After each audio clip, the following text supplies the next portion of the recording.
신약 성경 330페이지에 있는 데살로니가 전서 2장 17절부터 20절 말씀을 교독하도록 하겠습니다. 17절 먼저 읽어드리죠. 형제들아, 우리가 잠시 너희를 떠난 것은 얼굴이요 마음은 아니니 너희 얼굴 보기를 열정으로 더욱 힘썼노라.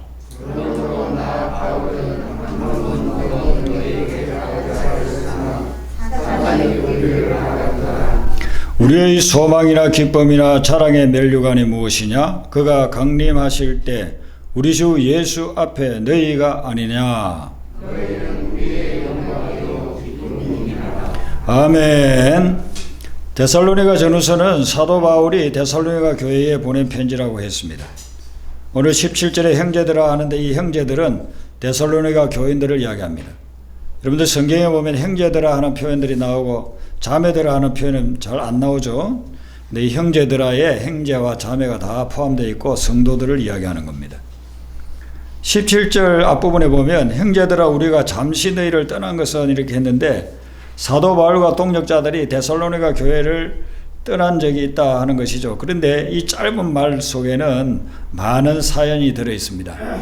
그 사연이 구체적으로 기록된 것이 사도행전 17장이에요. 사도행전 17장을 보면 거기에 사도 바울이 자기 동역자들과 데살로니가에 들어가서 거기에서 복음을 전했습니다. 유대인들이 그곳에서도 살고 있었기 때문에 해당에서 3주에 걸쳐서 복음을 전거했어요. 그 복음을 듣고 사람들이 예수님을 믿어서 그 사람들 중심으로 교회가 세워졌는데 그 교회가 바로 데살로니가 교회인 것입니다. 이렇게 복음이 왕성하게 전거되고 있을 때에 유대인들이 기독교가 확산되는 것을 시기 질투하고 방해하기 시작했습니다. 그래서 거기에 있는 불량배들을 동원해가지고 교회를 어지럽게 만들고 복음을 전하는 바울과 바울의 동역자들을 붙잡아서 죽이려고 했습니다. 그런 엄청난 핍박과 환란이 왔을 때에 거기 예수 믿는 성도들이 바울과 실라를 보호하기 위해서 한밤중에 그들을 베레아로 피신을 시켰습니다.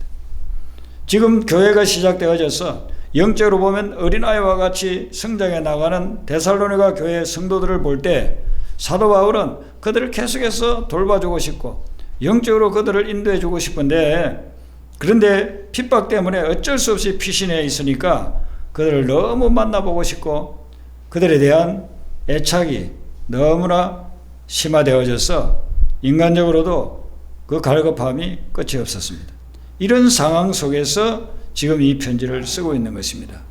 우리가 잠시 너희를 떠난 것, 이것은 뭐냐면 핍박 때문에 어쩔 수 없이 떠났다는 것입니다. 그래서 우리가 이렇게 떠난 것은 얼굴이요 마음은 아니다 이렇게 이야기합니다. 얼굴이요 이 말은 몸을 이야기합니다. 우리가 이렇게 떠난 것은 어쩔 수 없이 핍박 때문에 몸은 비신에 있는 것이지 우리의 마음은 절대로 너희를 떠난 것이 아니고 우리의 마음은 항상 너희에게 가 있다. 아침에 일어나서 기도할 때 너희를 위해서 기도하고 낮에도 말씀을 묵상할 때 너희를 위해서 묵상하고 있고 오후에 우리가 사역을 하면서도 또 너희들을 생각하고 있고 어떻게 하면 너희들에게 좀 갔으면 너희들을 만나서 다시 영적으로 너희들을 돌봐주었으면 하는 그런 마음이 우리에게 있다라고서 이야기하는 것입니다. 17절 하반절에 보니까 너희 얼굴 보기를 열정으로 더욱 힘썼노라 그렇게 이야기를 하고 있습니다.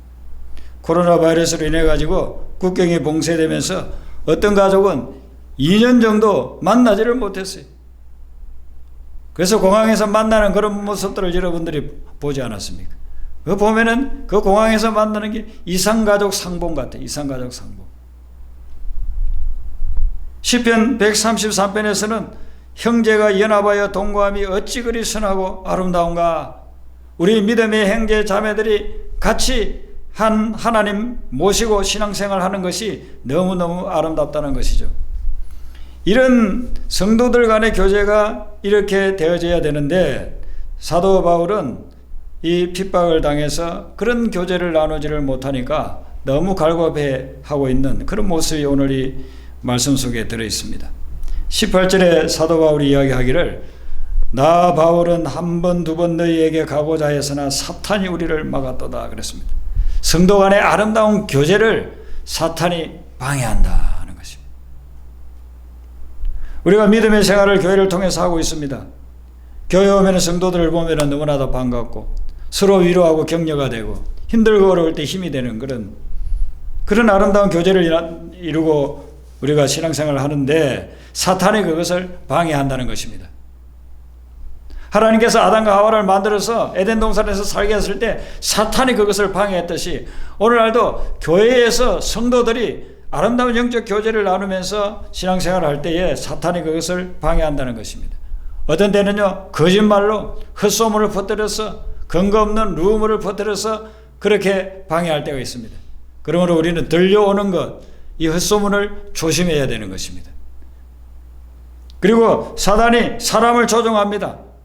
오늘 이 본문에서는 유대인들이 조종을 했습니다. 유대인들이 불량배들을 동원해 가지고 교회를 무너뜨리려고 그런 온갖 핍박을 다했다는 것입니다.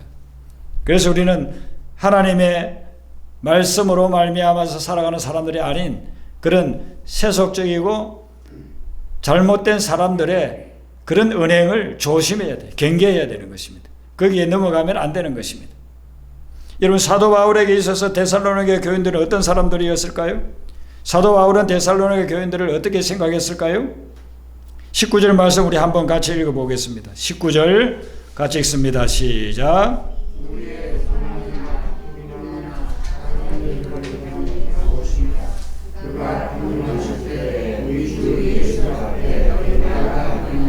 아멘. 사도 바울이 데살로니가 교인들을 생각할 때에 어떤 생각을 가지고 있었느냐면 너희들은 우리의 소망이고 기쁨이고 자랑의 면류관이라.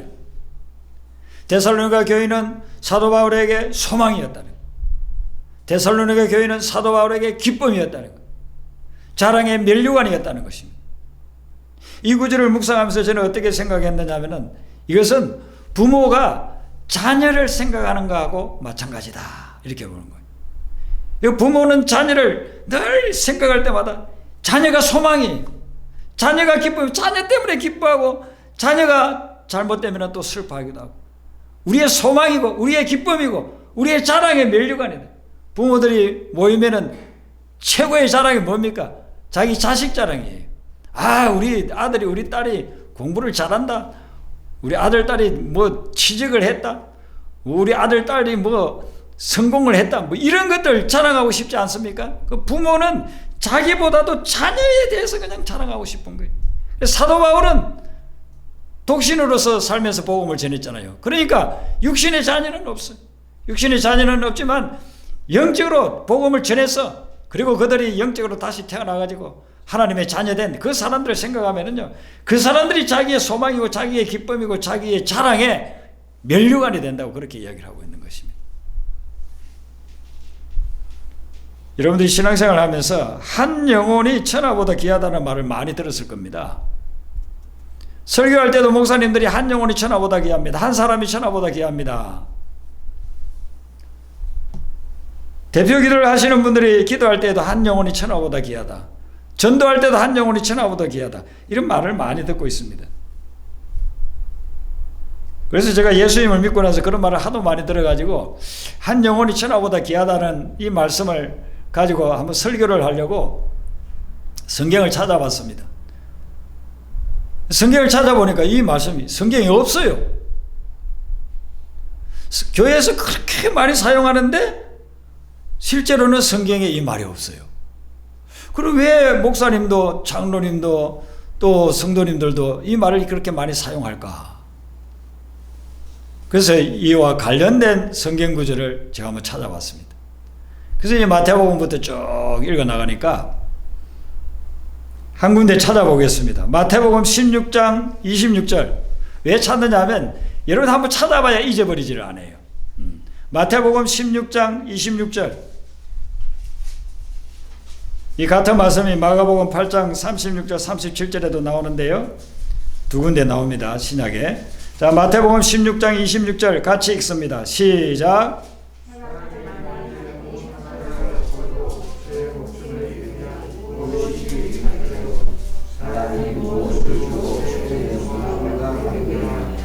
아멘. 이 예수님 말씀이에요. 예수님이 말씀하시기를 사람이 만일 온 천하를 얻고도 제 목숨을 잃으면 무엇이 유익하겠느냐. 그래서 여기에서 한 영혼이 천하보다 귀하다, 한 사람이 천하보다 귀하다는 말이 나왔습니다. 그러니까 성경에 있는 말씀과 내용은 똑같아요. 근데 표현만 다를 뿐입니다. 예수님의 말씀 이것이 좀 기니까 이걸 그냥 기억하기 쉽게 간단하게 한 영혼이 천하보다 귀하다, 한 사람이 천하보다 귀하다, 그렇게 목사님들이 많이 설교 말씀에 인용하고 있는 것입니다. 여러분, 예수님 말씀이 한 영혼이 천하보다 귀하다는 것입니다. 천하가 무엇입니까? 온 세상을 이야기합니다. 이 지구상에 200개가 넘는 나라들이 있습니다. 그 많은 나라들 5대양 6대륙 다 합쳐도 한 영혼보다도 귀한 것은 아니라는 것입니다. 한 영혼이 엄청나게 귀하다는 것입니다. 이게 뭐 사람이 만들어낸 말이 아니고 지금 예수님이 하시는 말씀이에요. 예수님이 말씀하시기를 하나님이 보실 때에 여러분 한 분 한 분이 온 세상보다 더 귀하다고 하신 이 말씀 믿으시길 바랍니다. 여러분들이 그렇게 소중하신 분들이에요. 사람이 살면서 뜻대로 되지 않고 실패하고 남보다도 처지고 그러면은요, 아이고 나는 세상 살아서 뭐하나, 남보다도 못하고, 아이고 그냥 끝내자 해가지고서는 옥상 위에 올라가잖아요. 하나님께서는 우리를 향해서 내가 볼 때 너희는 온 세상, 해와 달과 우주 그것보다도 더 소중하다. 정말 너희들 하나하나가 나에게는 너무나도 소중하니까 너희들 스스로 너무 비관적으로 살지 말아라. 가소평가하지 말아라. 그리고 여러분들 정말 대단한 거예요. 오늘 이 말씀을 여러분들 붙잡고 아무리 어려움과 힘든 일이 있고 일이 뜻대로 안 돼도 나는 하나님이 인정해 준 사람이다. 나는 온 세상보다도 더 소중한 사람이다. 그런 영적 자부심을 가지시길 바랍니다. 그런 자부심을 가진 사람은요, 아무리 세상이 뜻대로 안 된다고 해도 절대로 삶을 포기하지 않습니다. 사도 바울이 그런 하나님의 마음을 가지고 데살로니가 교회 성도들 한 사람 한 사람들을 보고 있는 거예요. 너무 소중한 거예요. 너희들은 우리의 소망이고 기쁨이고, 우리 자랑거리가 뭐 내가 잘난 거, 내가 많이 배운 거, 내가 무슨 많이 업적을 이룬 거, 난 그건 자랑할 거 하나도 없어.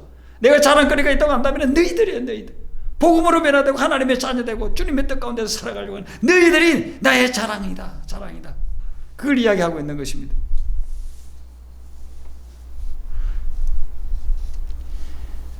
여러분, 제가 목회를 하면서 진짜 한 영혼이 천하보다도 귀하다는 이 말씀을 엄청나게 실감했습니다. 처음에 예수님을 믿고 고등학교 1학년 때 가가지고 교회를 다니면서 이런 말씀 들을 때는 실감이 안 났어요. 아유, 무슨 그렇게 과장을 해서 말씀하시나. 이 목사님이, 시골교회 목사님이 저에게 그렇게 설교를 하고 하면은, 아유, 무슨 온 천하가 얼마나 엄청난데 한 영혼이 천하보다 더 귀하다고 하시나 그랬어요. 그런데 이제 신학교를 가가지고 신학을 공부하고 그리고 나중에 이제 목회를 하면서 정말 한 영혼이 천하보다 귀하다는 걸 실감을 했어요. 제가 교회를 개척해가지고 지하실에서 개척하고 있는데 예배는 다 들었어요. 주일 예배, 수요 예배, 금요 예배, 그리고 새벽 기도.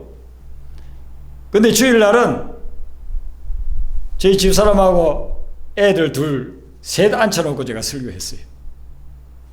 새벽에는 제 아내 혼자 앉혀놓고 설교했어요. 금요일날도 수요일날도. 그렇게 예배를 드리고 있었는데 어느 수요일날이었어요. 제 아내를 지하실에 거기 예배당에 앞에 앉혀놓고 제가 설교하고 있습니다. 열심히 설교하고 있는데 그 지하실에 누가 내려오는 발소리가 들리는 겁니다. 그래서 저희 집사람이 벌떡 일어나가지고 문 있는 쪽으로 가보니까 할머니 한 분이 내려오고 계시는 거예요. 그래서 지나가다가 막 찬송소리, 설교소리가 들리니까 내려오신 것 같아요. 그래서 저는 마음속으로, 야, 드디어 1호 교인이 왔다. 하나님이 보내주셨구나. 이 지하실에서 새벽에 2시간씩, 저녁에 1시간씩 기도하면서 막 전도하니까 하나님이 이 귀한 영혼을 보내주셨구나. 그렇게 해서 이제 그분을 앉혀놓고 정말 지금보다 한 10배는 크게 설교했습니다. 예. 유물을 써가면서 감동 있게 막 설교를 했습니다. 그래 이제 예배를 끝나고 나서 그 할머니께 다가가서 아이고 어떻게 오셨습니까? 어디 사십니까? 하니까 이분이요 치매 환자예요. 사는 것도 모르고 어디로 가야 자기 집인지도 모르는 거예요. 아유 큰일 났어요.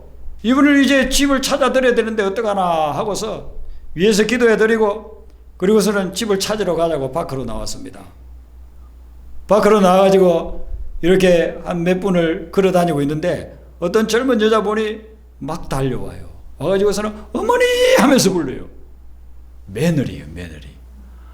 치매 어머니가 밖을 나갔는데 어디 계신지도 모르겠고 요즘은 치매 걸리면 요양원에 모시지만은 그때는요 요양은 이런 게 발달돼 있지 않았어요.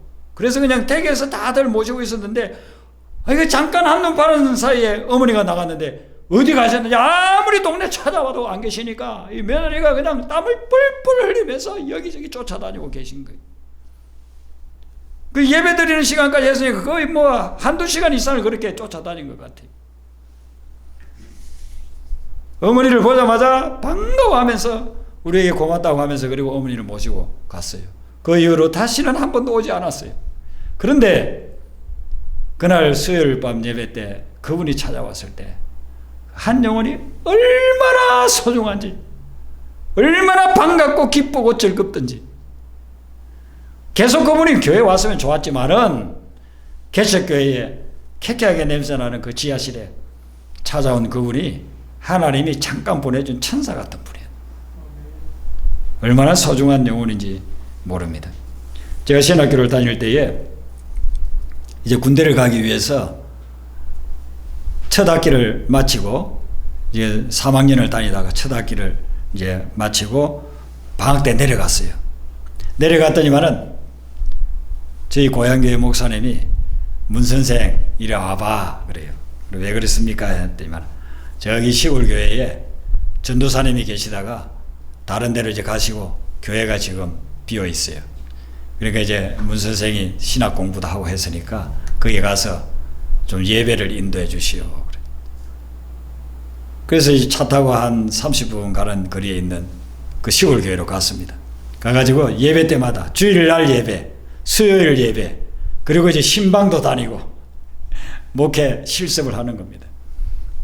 그렇게 하는데 교인들은 주일날 예배 드리면 한 10명 예배 드리고 있습니다. 그런데 초등부 애들도 한 10명 있고 중고등부 애들이 한 5-6명 있어요. 그 아무도 없어요. 목회자가. 어떻게 그들을 돌보겠습니까? 근데 고등학교를 졸업하고서 거기에 청년이 한 명 있는데 그 자매가 9시에 되면은 초등부 아이들 10명 모아놓고 다 가르쳐요. 찬양도 하고 율동도 하고 말씀도 들려주고 분반 공부도 하고 그리고 토요일 날 되면은요 중고등부 애들 모아놓고 그 시골교회에서 또 그 애들 성경을 가르치고 말씀 전하면서 그렇게 예배를 인도하는 거예요. 그게 거의 지금 한 40년이 됐습니다. 근데 저는 그 자매가요 종종 잊혀지지를 않아요. 그 시골 교회에서 교회가 문 닫지 않도록 하는 거예요. 문 닫지 않도록. 뭐 신학을 공부한 자매도 아니고 그리고 고등학교 졸업하고서는 자기가 그때 초등부부터 그 교회를 다녔던 모양이에요. 그 전도사님 시골교회 전도사님에게 들은 거 그게 단데 교회를 든든하게 지키고 있는 일꾼이었어요. 얼마나 귀한 자매인지. 지금은 뭐 제가 그 교회를 떠나고 나서 한 번도 거기를 가본 적이 없으니까 그 자매를 만날 일도 없는 것이고 하나님께서 보시기에 한 영혼이 천하보다 귀하다 하는 것입니다. 하나님이 이사야 선지자를 통해서 주신 말씀이 있어요. 이 이스라엘이 하나님을 떠나고 타락해서 피폐해져 있을 때에 이사야 선지자를 통해서 희망의 메시지를 줬습니다. 여기 한 군데 또 더 읽어보겠습니다. 구약 성경 1042페이지 있는 이사야서 60장 22절. 이사야서 60장 22절. 번역본에 따라 페이지가 조금 다르지만 구약 1042페이지 앞뒤로 아마 있을 겁니다. 이사야서 60장 22절 말씀 우리 같이 읽도록 하겠습니다. 이사야서 60장 22절 같이 읽습니다. 시작.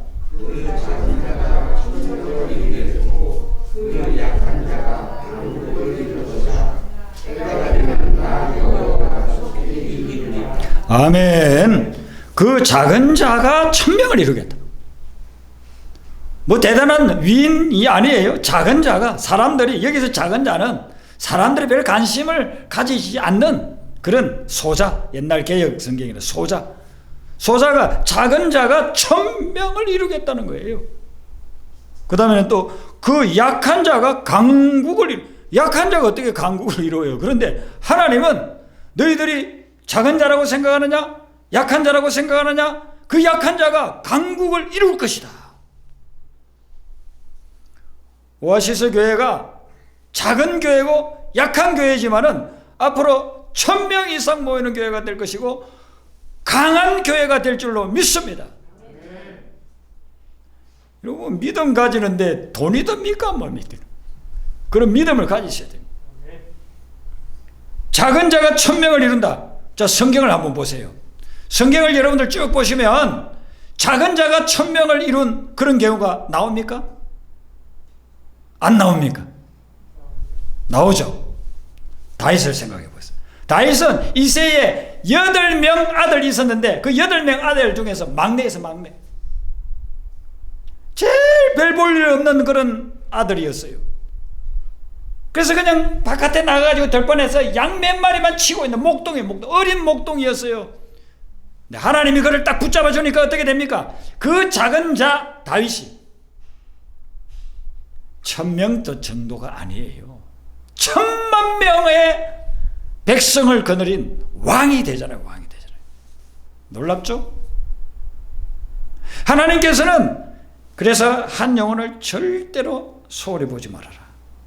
그 한 영혼이 비록 작은 자지만 사람들이 대단하게 여겨주지도 않고 사람들이 무시하는 그런 존재일 수도 있지만 내가 그 작은 자를 통해 가지고 1000명을 이루겠고 1000만 명을 이루겠다. 이렇게 보시는 거죠. 그 약한 자가 강국을 이룰 것이라고 했습니다. 자, 약한 자가 강국을 이룬 경우가 누가 기억이 납니까? 성경에서. 여러분들 이렇게 약한 자인데 굉장히 강한 나라를 리드하는 그런 사람이 된 누가 기억납니까?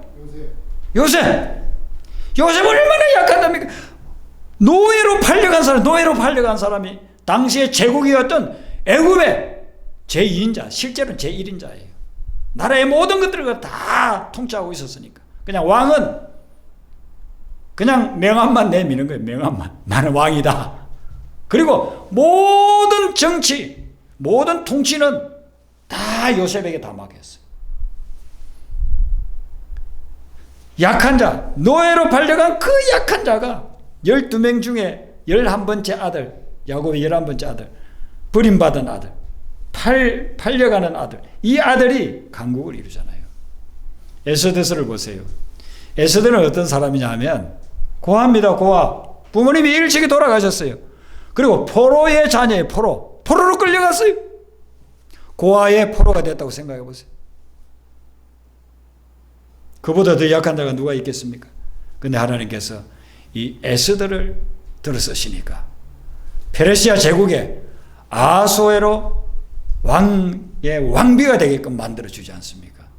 하만이 유대인들을 죽이려고 했을 때에 이 에스더를 통해 가지고 오히려 하만을 처치하고 유대인들을 전부 다 민족을 살려내지 않습니까? 그 약한 자가 강국을 이룰 것이라.